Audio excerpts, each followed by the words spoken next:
When fire breaks out at sea, there is nowhere to run. Isolation, disorientation, and deadly backdrafts mean a fire at sea is like no other fire on Earth. But firefighters and scientists are learning from the maritime disasters of the past to save lives in the future.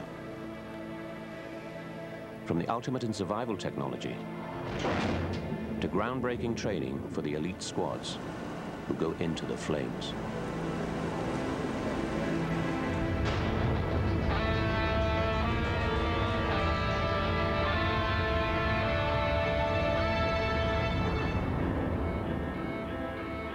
On the 7th of April, 1990, the Swedish ferry, the Scandinavian Star, was en route from Norway to Denmark. Just after 2 a.m., a fire broke out on deck 3, just feet away from the cabin of former sailor Harry Leif Jensen and his family. There was a crackling sound, and we went out to the hallway and looked us around, and I saw the fire in the back of the boat.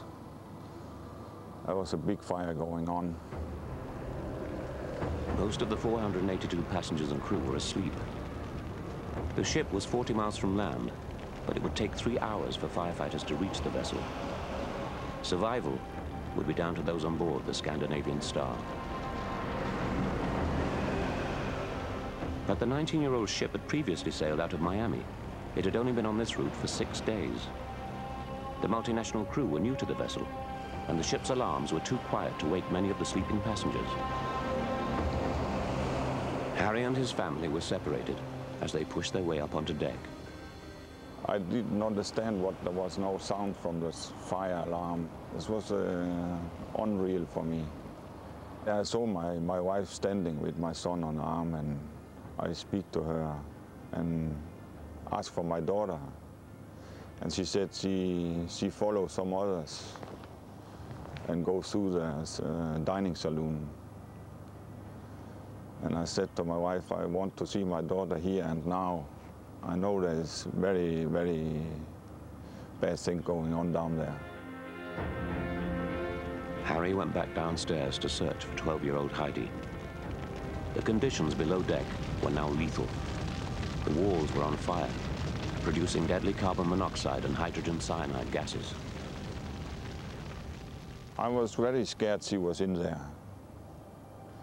Very scared. I was shouting into the corridors, and I heard nothing, no answer. As Harry continued to search in vain, his sailor's safety training told him he was being poisoned by carbon monoxide. When you get poisoned from smoke, you heard some noises in your brain, and zip, zip noise. And when I heard these sounds, I know now I must come out from here. The surviving instinct in you tells you there's no more I can do here. Seconds from passing out, Harry forced himself back up onto deck, but he still hadn't found his daughter. Then I go around the ship to the starboard side and go looking into the lifeboats. And there I at last saw her. That last 20 minutes was the worst in my life. But at least I found her, then a very big stone falling from my heart. Harry and his family were reunited, but almost 100 people still trapped in their cabins faced a less happy ending. At 2:30 a.m., half an hour after the fire broke out, the ventilation system was turned off in an attempt to suffocate the fire. But with the air conditioning switched off, the lethal carbon monoxide and hydrogen cyanide from the burning corridors started to seep into the rooms.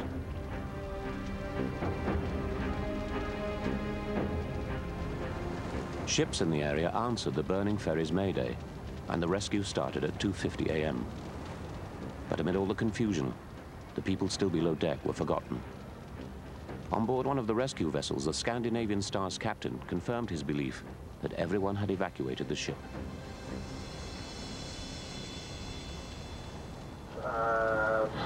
What is the situation The situation is that they have all crew and passengers have abandoned the ship. They are in lifeboats. Some of them have been taken on board here, and some of them have been taken on board other ships. And to the best of my knowledge, there is no body left aboard. Firefighters from Sweden and Norway were alerted as soon as the first distress call went out. The first to board the blazing ship 3 hours later were Swedish smoke divers, firemen specially trained to enter the zero visibility of smoke-filled buildings to search for survivors. They believed the ship was clear of people. The sight that greeted them below deck was horrific. When I first went into the corridor, there was a dead end to the left of me, and there was a crowd of people. I think it was 13 people dead. That shocked me, and it also made me angry because I don't like that to get false information, things like that. I want to be prepared for that. The cyanide and the dead bodies, it's the two smells I wouldn't forget. I guess I still can remember it, that smell, because it was so strong and so much, and it's get into your clothes, into your skin, and into your mind. The Scandinavian Star had been pressed into service so quickly that signs to fire exits were still from the ship's Miami days. Written in English and Spanish, they were useless to many Scandinavians on board. Some signs gave conflicting directions to the nearest exit. The bodies that Leif discovered had missed an exit by just 10 feet. That exit would have brought them to safety before suffocating on the toxic fumes. The gruesome process of recovering bodies was made worse by the continuing fire on board. Temperatures inside the hull were reaching 400 degrees Fahrenheit. A ship is made of steel, so it was red hot all over, but floors, walls, roofs, everywhere. You couldn't stand on your knees for long because you get burned through. Even though that had good turnout gear, you still get burned. You got to keep moving, not to get grilled, more or less. For firefighters used to tackling urban blazes, the Scandinavian Star was an education. Fires appeared to start spontaneously throughout the ship. Because the metal was so hot, it ignited things on the other side. That's what we discovered. We weren't used to that, you know. I mean, we are from that time. We were just trained to fight fires in houses, not in boats. That's a new experience for us. That a fire can just walk through the walls. The fire raged for 38 hours. The official investigation concluded that an arsonist was probably responsible for the initial blaze. 158 people died, but out of this disaster, a new life-saving force was born.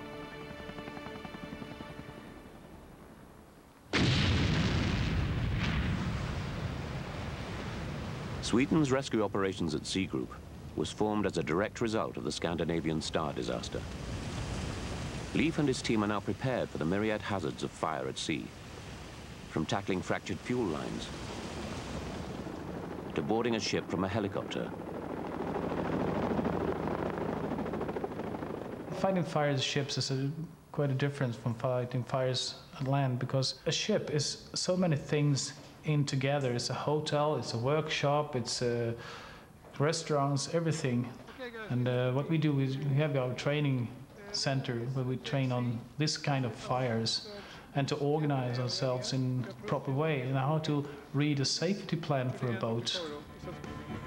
Technology also plays a vital part. These thermal imaging lasers allow the firefighters to deal with the thick, acrid smoke that can blind them below deck.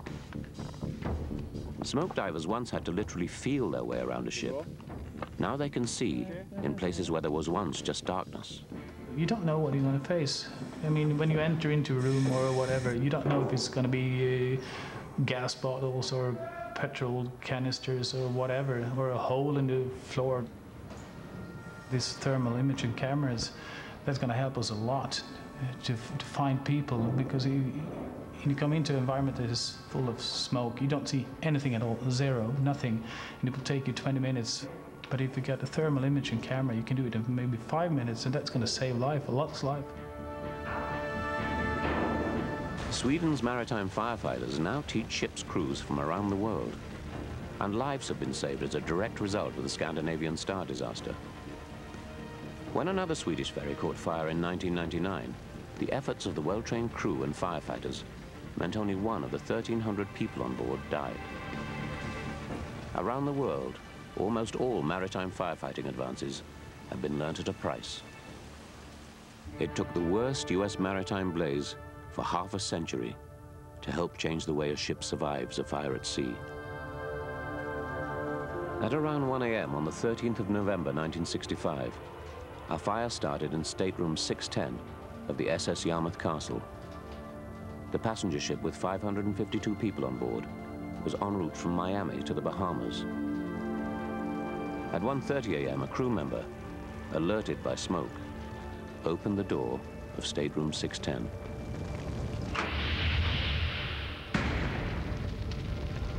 Woken by the commotion, third purser Terry Sinclair-Wise rushed up on deck. The fire was raging. The entire bridge was just about knocked out at this time. The radio shack, the whole upper decks from about midships forward were absolutely blazing furiously. I remember pulling one poor lady out, and she was burned so badly that her night clothes had been burned totally off. She was basically burned to a cinder. Built in 1927, the Yarmouth Castle was an elegant throwback to the great days of the ocean liners.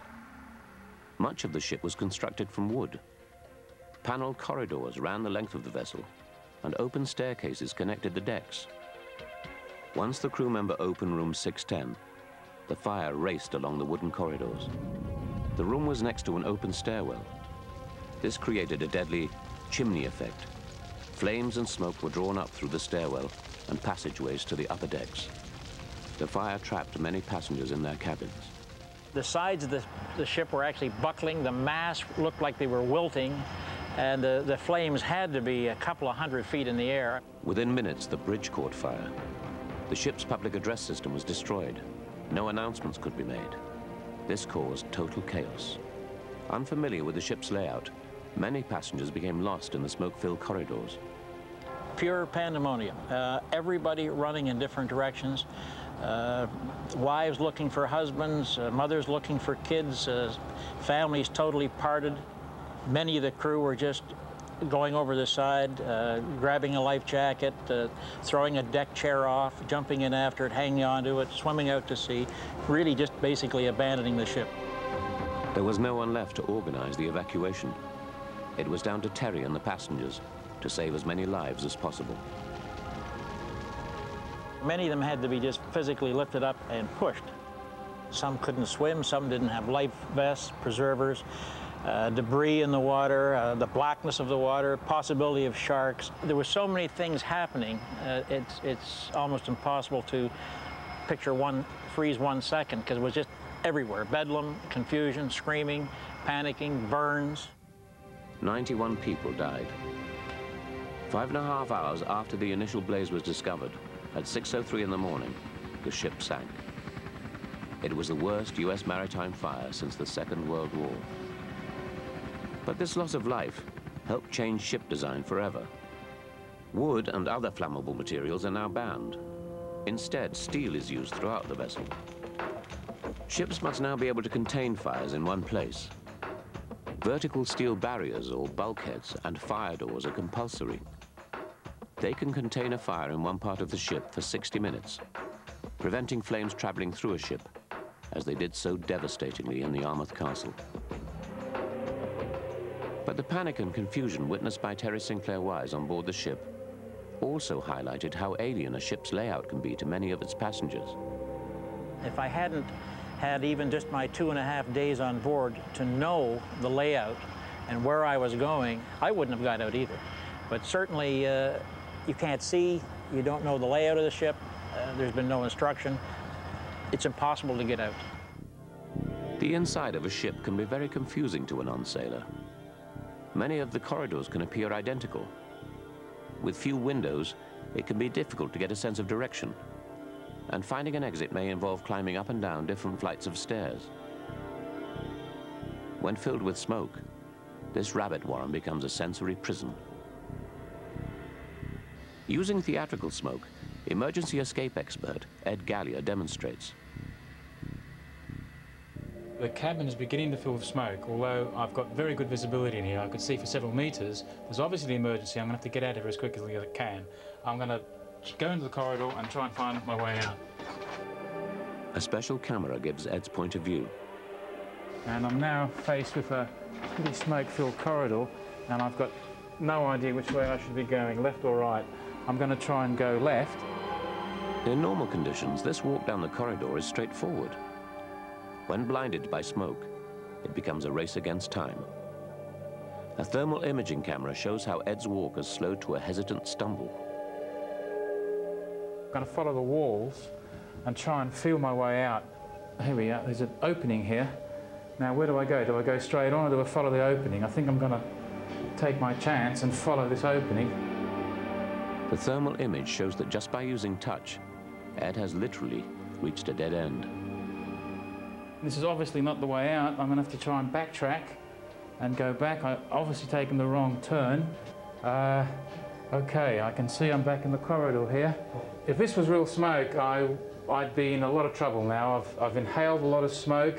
The smoke contains carbon monoxide, hydrogen cyanide gas, really an exposure to fire gases of this duration, and I'd probably be unconscious right now.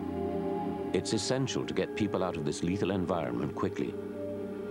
Floor-level signs and directional lighting are now required by law. But even if they can be seen through the smoke, they can still only direct passengers to the nearest exit.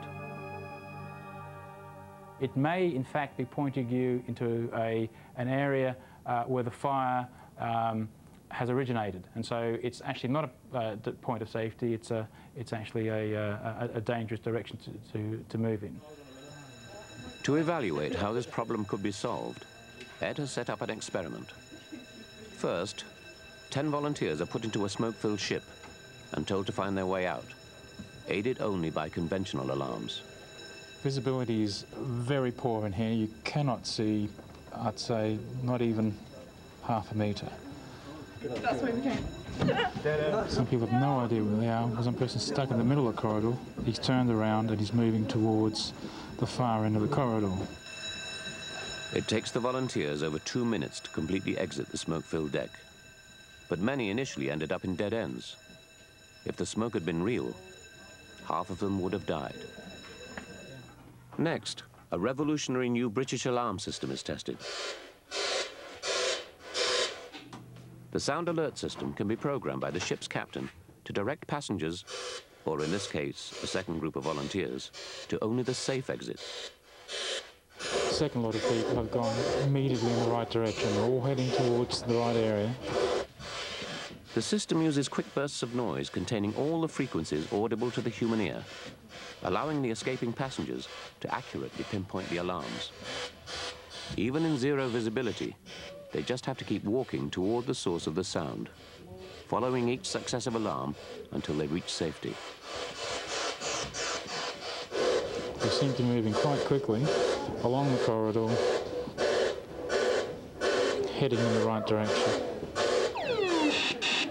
And by using swooping frequencies, the system can even tell them whether they need to go down